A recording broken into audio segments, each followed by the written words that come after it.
ఏం లేదు. Red book ఎలా అయితే రాశారో అదే అమలు చేస్తున్నారు. ముందుగా ప్రకటించారు కదా, అందరి జీవితాలు నాశనం చేస్తామని.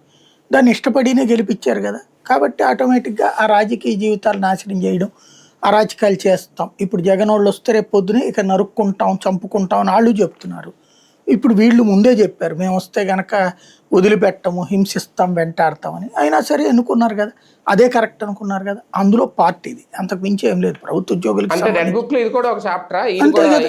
ప్రభుత్వ ఉద్యోగులు కూడా కూడా ఉందా అందులో? ఈయన ఒక్కడేంటి, ఎంతో మంది ఉద్యోగుల్ని ఆడుకోవట్లేదు. ఇప్పుడు ఎంతమంది పోలీసులు, 199 మంది పోలీసు అధికారుల్ని 2 ఏళ్ల పాటు ఉద్యోగం లేకుండా, జీతాలు ఇవ్వకుండా, ఇదివరకు ఏంటంటే వాళ్ళని వీఆర్లో పెడితే జీతాలు ఇచ్చేవాళ్ళు, సస్పెన్షన్ చేసిన 50% శాలరీ ఇచ్చేవాళ్ళు. ఇప్పుడు అవి కూడా ఇవ్వకుండా ఏడిపించుకుదండి.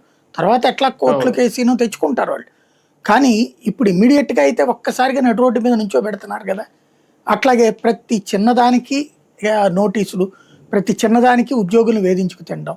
అదేమంటే ఉద్యోగ సంఘ నాయకులు ఇప్పుడు వీళ్ళకి అనుకూలంగా ఉన్నారు. ఎందుకని, ఈ ఉద్యోగ సంఘ నాయకులు ఏంటి, జగన్ టైంలో పడ్డటువంటి బకాయిలు ఏవైతే ఉన్నాయో అవి చంద్రబాబుతో మాట్లాడి ఇప్పించుకుంటున్నారు.